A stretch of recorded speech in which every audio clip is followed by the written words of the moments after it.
Hello दोस्तों, मैं आपका दोस्त आपका टीचर आदित्य सर। आज हम लोग स्टार्ट करेंगे BHU BCom एंट्रेंस 2009 का पेपर का पार्ट 4 तक में हम लोग का क्वेश्चन नंबर 120 तक हो गया था। आज हम लोग देखेंगे पार्ट 5, जिसमें क्या होगा, 30 इंग्लिश के क्वेश्चन होंगे और 30 हिंदी के क्वेश्चन होंगे। तो क्वेश्चन नंबर 121 से लेके क्वेश्चन नंबर 180 तक देखेंगे। तो आइए स्टार्ट करते हैं हम लोग 2009 का पार्ट 5। तो चलिए देखिए क्या लिखता है। क्वेश्चन नंबर 121 से लेके 123 तक, choose from 4 alternative number 1 to 3 and for the word nearest meaning. क्या लिखा है? Nearest in meaning. क्या आपको बताना है? Nearest meaning. बात समझ में आ रहा है? तो हमें इसमें देखना है कि नियरेस्ट मीनिंग का कौन सा होगा। तो आइए देखते हैं नियरेस्ट मीनिंग। क्वेश्चन नंबर कहाँ से कहाँ तक है? 121 से लेके 123 तक में। 121 का देखिए क्या लिखा, इंसॉल्वेंट। इंसॉल्वेंट का मतलब होता है दिवालिया। इंसॉल्वेंट का मतलब क्या होता है? दिवालिया। तो आपको यही देखना है कि जो 4 ऑप्शन दिए गए उस 4 ऑप्शन में इसका नियरेस्ट मीनिंग माने और किसका मीनिंग दिवालिया है। तो सबसे पहला लिखा है ऑप्शन बैंकक्रप्ट। तो बैंकक्रप्ट का मतलब भी दिवालिया होता है। सेकंड ऑप्शन है करप्ट। करप्ट का मतलब होता है भ्रष्ट, ठीक है ना, भ्रष्ट। थर्ड ऑप्शन हमारा है मेलैंकोलिक। मेलैंकोलिक माने होता है उदास। एंड फोर्थ ऑप्शन जो है पॉजिटिव। पॉजिटिव का मतलब होता है मालिकाना। तो बात समझ गए? पहले का मतलब क्या होता है? दिवालिया। दूसरे का मतलब होता है भ्रष्ट। तीसरे का मतलब उदास। फोर्थ का मतलब मालिकाना। तो हमसे क्या बोला गया था? Nearest meaning. तो दिवालिया का मीनिंग कौन सा हो गया? Bankrupt, option number 1। Next question, question number 122। Topple. Topple का मतलब क्या होता है? गिर पड़ना। टॉपल का मतलब क्या होता है? गिर पड़ना। समझ रहे हैं? अब इसमें 4 ऑप्शन दिए गए हैं, देखते हैं। पहला ऑप्शन है प्रिकल। प्रिकल माने होता है शाही का कांटा, ठीक है। सेकंड ऑप्शन है टूल। टूल का मतलब होता है साधन। थर्ड ऑप्शन है डोमिनेट। डोमिनेट का मतलब होता है हावी, ठीक है। और फोर्थ ऑप्शन हमारा है ओवरथ्रो। तो ओवरथ्रो का मतलब भी क्या होता है? गिर पड़ना।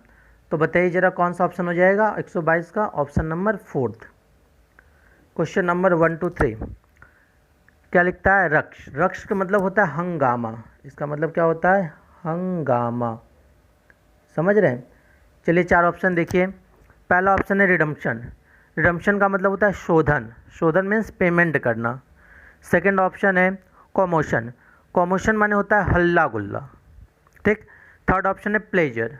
प्लेजर मतलब होता है खुशी। एंड फोर्थ ऑप्शन है सरप्लस। सरप्लस का मतलब होता है अतिरिक्त। तो बताइए चारों में से कौन सा होगा? तो हाँ, सेकंड ऑप्शन का मतलब कॉमोशन माने क्या बताए थे? हंगामा, ठीक है, माने हल्ला गुल्ला। तो हंगामा और हल्ला गुल्ला, ठीक है, नियरेस्ट मीनिंग है। तो इसका ऑप्शन नंबर कौन सा हो जाएगा? Option number 2। नेक्स्ट क्वेश्चन देखेंगे हम लोग। नेक्स्ट क्वेश्चन के बारे में पहले पढ़ लेते हैं, इंस्ट्रक्शन क्या दिया है। क्वेश्चन नंबर 124 से लेके 126 तक, select from the 4 alternative nearly opposite meaning. क्या बोला गया हमसे? अपोजिट मीनिंग बताना है। क्या बताया गया? अपोजिट, ठीक है ना। तो देखिए क्वेश्चन नंबर 124, एमिकेबल। एमिकेबल का मतलब होता है मैत्रीपूर्ण। इसका मतलब क्या होता है? मैत्रीपूर्ण। आइए 4 ऑप्शन है। पहला ऑप्शन है क्रिमिनल। क्रिमिनल मतलब अपराधी।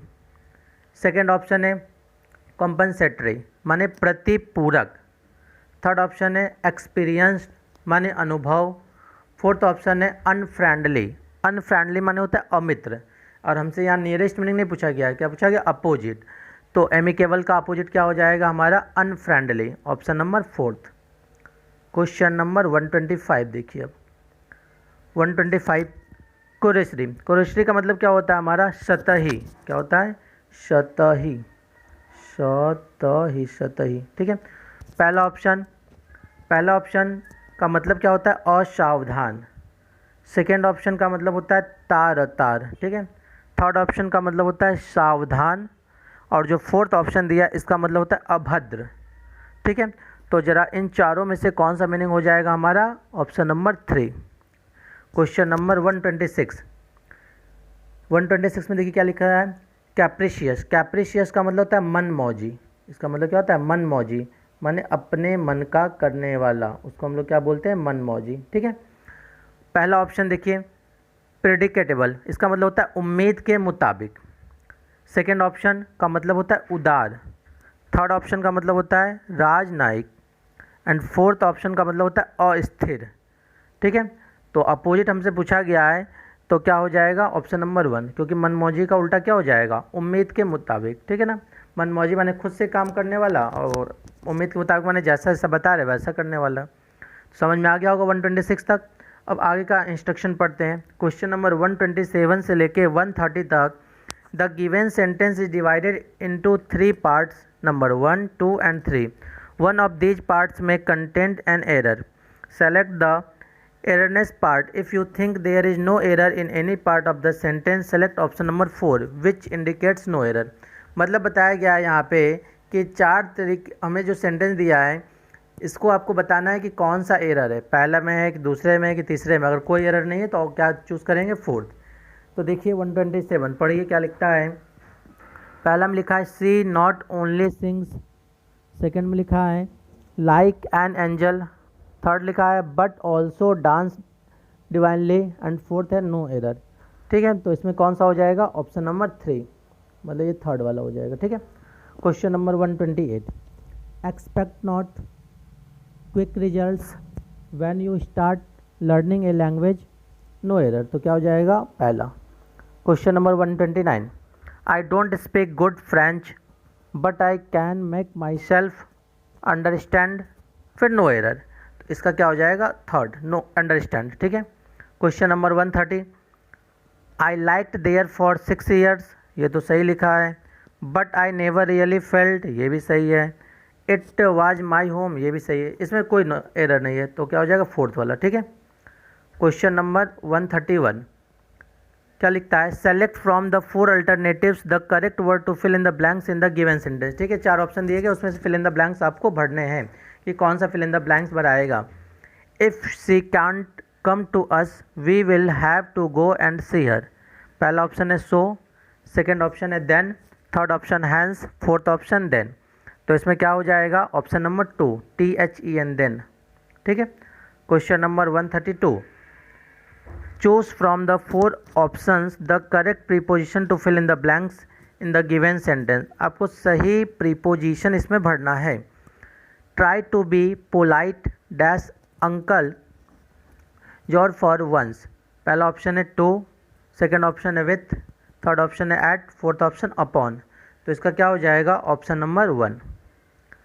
Question number 133, in the sentence I spoke to the driver of the car, the driver of the car is an, ठीक है, पहला ऑप्शन क्या लिखता है, adverbial phrase, noun phrase, prepositional phrase, verb phrase, तो क्या हो जाएगा ये noun phrase, option number 2।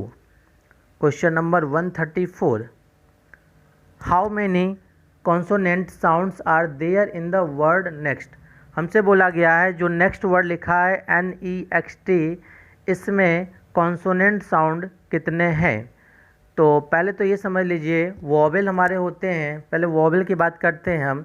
Vowel होते हैं हमारे A E I O U, ये हमारे वॉवेल होते हैं। टोटल 26 लेटर होते हैं, जिसमें से 5 हमारे क्या हो गए हैं, वॉवेल हो गए हैं, तो जो 21 बचते हैं वो हमारे क्या हो जाएंगे, कॉन्सोनेंट। ठीक है, तो हमसे यही बोला गया है कि NEXT जो लिखा है NEXT, इसमें कितने कॉन्सोनेंट है ये आपको इसमें बताना है। तो ज़रा बता पाएंगे कितने कॉन्सोनेंट है। यहाँ पे देखिए सबसे पहली बात तो E हमारा क्या हो गया, वॉवेल में आ गया, तो बच्चा NXT, तो क्या हो जाएगा 3। ठीक है, क्वेश्चन नंबर 135 देखिए अब, which of the following is not an adjective from of the word force. ठीक है, तो फोर्स का देखिए, forceful, in force, foreseeable, forced, तो हो जाएगा इसका option number 2, in force, option number 2। Question number 136, identify the correct title of a play by William Shakespeare, बोला गया विलियम शेक्सपियर का जो प्ले ड्रामा था वो कौन सा है। इसमें जूलियस सीजर लिखा है, तो इसमें जो सही स्पेलिंग है आपको वो बताना है।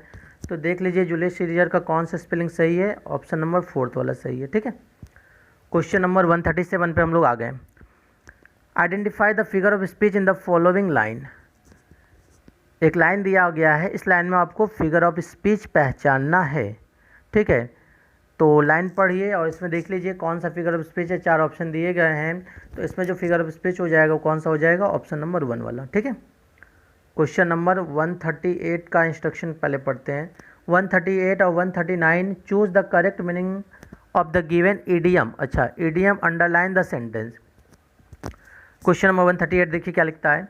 He was going to ask her but he got cold feet and said nothing. जो अंडरलाइन है इडियम, उसका आपको मीनिंग बताना है, ठीक है ना। गॉट कोल्ड फीट का, became nervous, became lazy, became modest, became excited. तो कौन सा हो जाएगा इसका, option number 1, became nervous. Question number 139 में भी उसी तरह का से क्वेश्चन है। Unless you grace his palm he will not listen to you. पहला ऑप्शन है terrify him, punish him, bribe him, flatter him. तो क्या हो जाएगा इसका, option number 3, bribe him. Question number 140, choose from the 4 option the word which can be substitute the given group of words. A person who does not drink alcohol, a person who does not drink alcohol, उसको क्या बोलेंगे। देखिए, vegetarian बोलेंगे कि टिटोलर बोलेंगे। 4 option दिए गए, चारों देख लीजिए जरा क्या होगा, बताइए। A person who does not drink alcohol, alcohol का इस्तेमाल, सेवन जो नहीं करता उसको हम लोग क्या बोलते हैं, ऑप्शन नंबर 2, ठीक है। Question number 141, how many vowel sound are there in the word fortunate. देखिए अभी आ गया, अभी बताए थे आपको वोवेल कितने होते हैं, 5 होते हैं। कौन कौन से, ए, ई, आई, ओ, यू। तो ये जो फॉर्चुनेट लिखा है FORTUNAT, फॉर्चुनेट दिख रहा है, हम इसको ऐसे लिखते हैं FORTUNATE।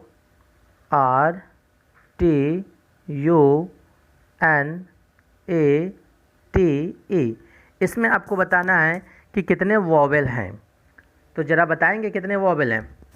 चलिए तो पहले तो बताइए इसमें वोवेल कौन कौन से हैं। ओ एक वोवेल है, और देखिए ज़रा यू एक वोवेल है, और क्या है, ए भी एक वोवेल है, और क्या, ई भी एक वोवेल है।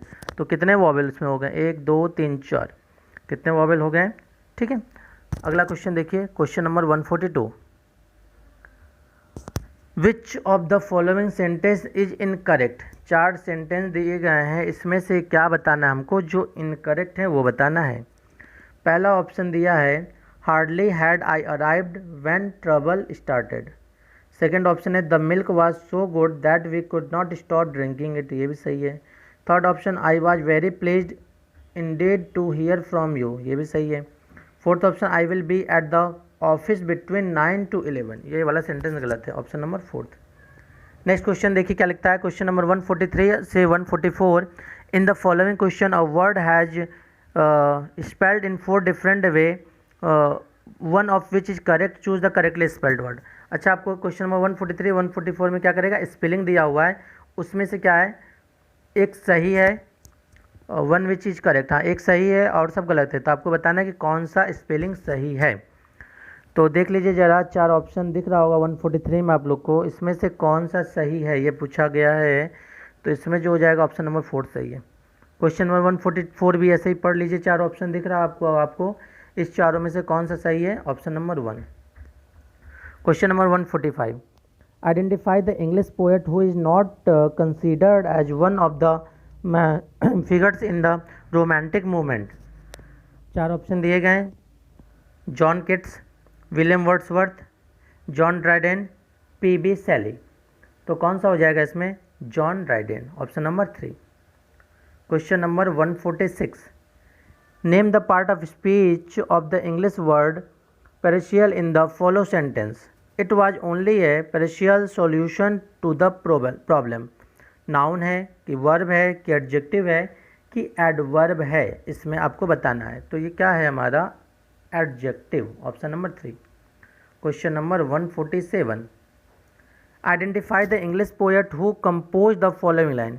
एक लाइन आपको दिया गया है, आपको बताना है कि कौन सा पोएट लिखे हुए हैं। On it me a wave और leaf a cloud fall upon the thorns of life bleed. William Shakespeare, John Milton, William Wordsworth, PB Shelley. तो कौन लिखे थे ये लाइन, बताइए जरा, PB शैली का है, option number 4। Question number 148, what is the meaning of the English saying make hay while the sun shines. ठीक है, चार ऑप्शन है, चार ऑप्शन पढ़िए ज़रा खुद से आप लोग, और ये चारों में से ज़रा बताएंगे कौन सा होगा। इन चारों में से हो जाएगा option number 2। Question number 149, choose from the four alternative the one which best expression the given statement into the passive voice. Has anyone asked this question, इसका आपको पैसिव वॉइस बताना है। तो पैसिव वॉइस कैसे बनता है समझिएगा। रूल होता है कि जब भी सेंटेंस में हैज आ जाए तो उसके साथ हम लोग बीन बजाते हैं। क्या बजाते हैं? बीन। मतलब हैज या हैव आ जाए, विल हैव शैल हैव आ जाए तो उसके साथ हम लोग क्या लगाते हैं? बीन लगाते हैं। बात समझ रहे हैं? और उसके बाद ज़रा देखिए, सब्जेक्ट को ऑब्जेक्ट बनाते हैं, ऑब्जेक्ट को सब्जेक्ट, ये सब आप चीज़ लोग पढ़े होंगे पैसिव वॉइस। तो चार सेंटेंस में से कौन सा सेंटेंस सही है ये बताना है आपको। तो ऑप्शन नंबर 2 सही है। ठीक है, इंग्लिश का लास्ट क्वेश्चन देखिए, इसके बाद फिर हिंदी के 30 क्वेश्चन हम लोग देखेंगे इसी वीडियो में। Choose from the four alternative the one which correctly expression the given sentence into the indirect speech.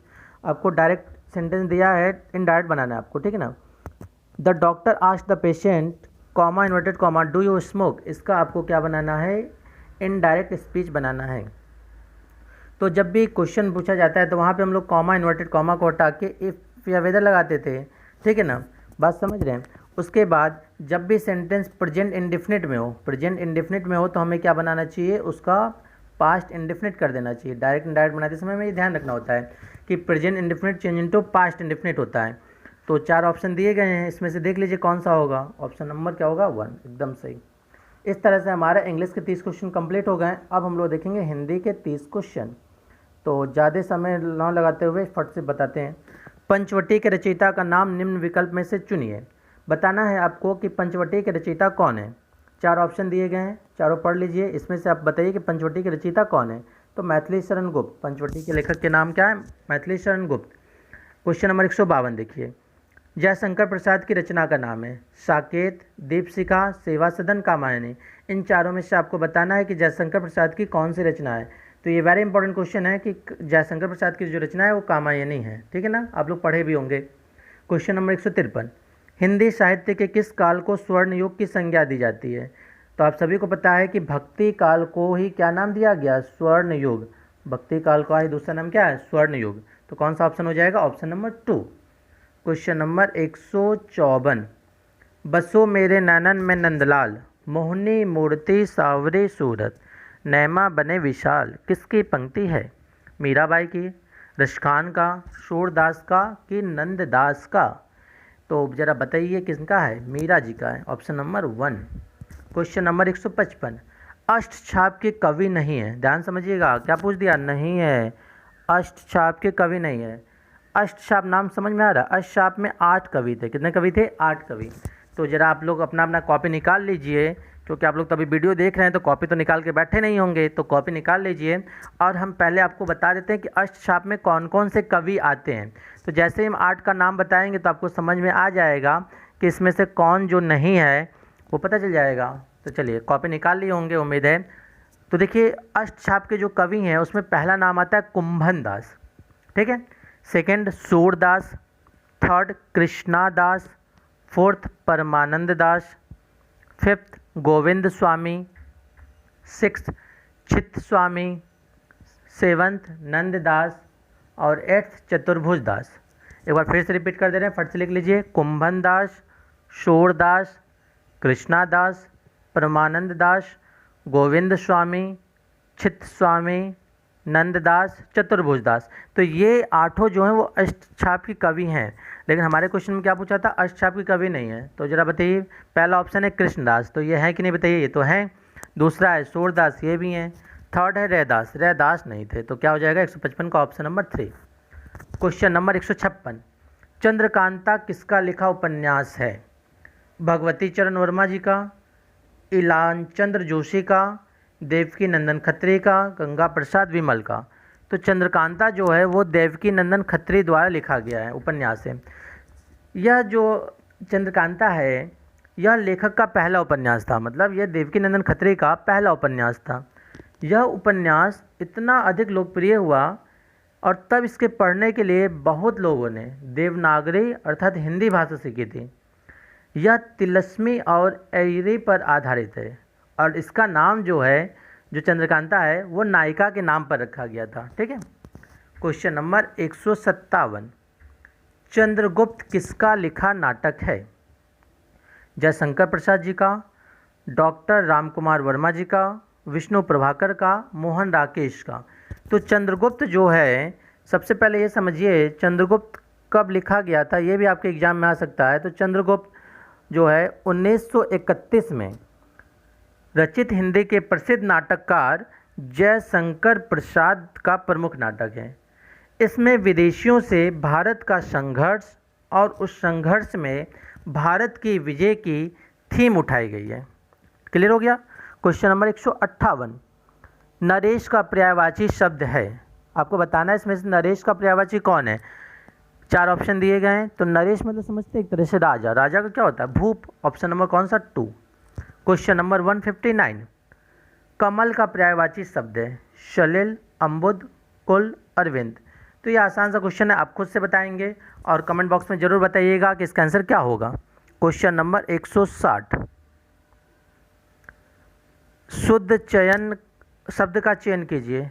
आपको बताना है कि उज्ज्वल, उज्ज्वल जो है वो कैसे लिखा जाएगा। तो ज़रा बताइए उज्ज्वल कैसे लिखा जाएगा चारों में से। ऑप्शन नंबर क्या? 3 वाला। चलिए 3 होगा।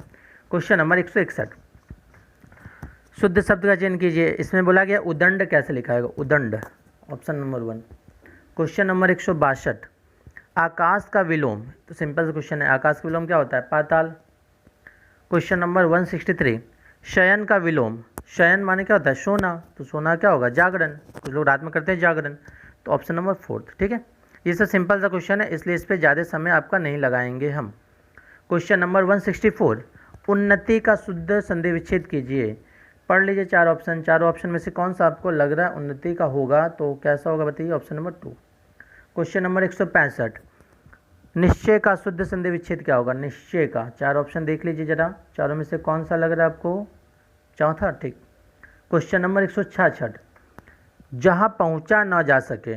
वाक्य के लिए एक शब्द बताना है। जहाँ पहुँचा ना जा सके उसको हम लोग क्या कहते हैं? अगम्य। ऑप्शन नंबर कौन सा? 3rd। क्वेश्चन नंबर 167, जिसमें शक्ति न हो। वाक्य के लिए एक शब्द बताना है। जिसमें शक्ति ना हो उसको क्या कहते हैं हम लोग? अशक्त। Option number 2। पूर्वी हिंदी की बोली है। पूर्वी हिंदी की बोली कौन सी है? आपको बताना है चारों ऑप्शन पढ़ के। कौन सी ये बताइए। Option number 1। Question number 169, Hindi का उद्भव किस भाषा से हुआ है? वैदिक, अपभ्रंश, संस्कृत, पाली। कौन सा होगा बताइए? अपभ्रंश। क्वेश्चन नंबर 170, विशेषण का भेद है। इसमें से बताना है विशेषण का कौन सा प्रकार है? कौन सा है? 3रा। ठीक है। क्वेश्चन नंबर 171, व्याकरणिक कोटि है। संज्ञा, सर्वनाम, कर्ता, पुरुष। तो कौन सा है बताइए व्याकरणिक कोटि? ऑप्शन नंबर 4, पुरुष। तत्सम शब्द है। इन चारों में से आपको बताना है कि कौन सा तत्सम शब्द है? पुस्तक। ठीक है। क्वेश्चन नंबर 173, विदेशी शब्द है। कर्ज, कपड़ा, कमल, ईश्वर। तो कौन सा विदेशी शब्द जरा बताएंगे? कर्ज। क्वेश्चन नंबर 174, मैया मैं नहीं माखन खायो, भौर भयो गयन के पीछे, मधुवन मोहि पठायो। इस पंक्ति में किस रस का परिपाक है? श्रृंगार, वीर, अद्भुत, वात्सल्य। तो वात्सल्य का है। ठीक है ना। वात्सल्य प्रेम भाव इसमें जागृत है, इसलिए कौन सा हो जाएगा? कौन सा रस? वात्सल्य। क्वेश्चन नंबर 175, ईदगाह किसकी कहानी है? उपेंद्र नाथ अश्क, यशपाल, प्रेमचंद्र, सुदर्शन। तो ईदगाह जो है वो प्रेमचंद्र जी की उर्दू में लिखी हुई कहानी है। यह प्रेमचंद्र की सुप्रसिद्ध कहानियों में से एक है। इसमें एक अनाथ बालक की कहानी बताई गई है। ठीक है। जयशंकर प्रसाद के उपन्यासों की संख्या है 4, 3, 2, 1। तो जयशंकर प्रसाद के जो उपन्यास थे वो केवल और केवल 3 है। ऑप्शन नंबर कौन सा? 2। ठीक है ना। तो अच्छा, कभी एग्जाम में यही पूछ सकता है कि जयशंकर प्रसाद की इनमें से कौन से उपन्यास है या कौन सा नहीं है। तो आपको ये जानना जरूरी है कि इन 3 में कौन कौन से जयशंकर प्रसाद के उपन्यास थे। तो पहला जो था वो कंकाल। पहला उपन्यास का नाम क्या है? कंकाल। दूसरा जो है वो है तितली। तितली। ठीक है। और थर्ड जो है वो है हमारा ईरावती, ईरावती। तो जयशंकर प्रसाद के यही 3 उपन्यास हैं, ठीक है। नेक्स्ट क्वेश्चन, क्वेश्चन नंबर 177, नवरत्न में कौन सा समास है? नवरत्न में कौन सा समास है आपको बताना है। द्वंद्व है, द्विगु है, कर्मधारय है, अविभाव। तो कौन सा हो जाएगा? Option number 2 द्विगु। क्वेश्चन नंबर 178, चिकना घरा का अर्थ है। चिकना घरा का आपको बताना है अर्थ। 4 ऑप्शन है, देख लीजिए। तो चिकना घरा का मतलब क्या होता है? निर्लज्ज, ऑप्शन नंबर 4। बाएं हाथ का खेल, बाएं हाथ का खेल का मतलब क्या होता है? बहुत ही आसान काम। जो बहुत आसान काम होता है उसको लोग बोलते हैं कि ये तुम्हारे बाएं हाथ का खेल है। तो कौन सा हो जाएगा? Option number 2। क्वेश्चन नंबर 180 और ये लास्ट क्वेश्चन आ गया। चरण कमल बंदो हरिराई में कौन सा अलंकार है? बताना है आपको। उपमा है, उत्प्रेक्षा है, रूपक है, अनुप्रास है। तो चरण कमल बंदो हरिराई में जो अलंकार है वो क्या है? रूपक। इस तरह से आपका BHU BCom एंट्रेंस 2009 का पूरा क्वेश्चन नंबर 1 से लेके क्वेश्चन नंबर 80 तक कंप्लीट हो गया। धन्यवाद।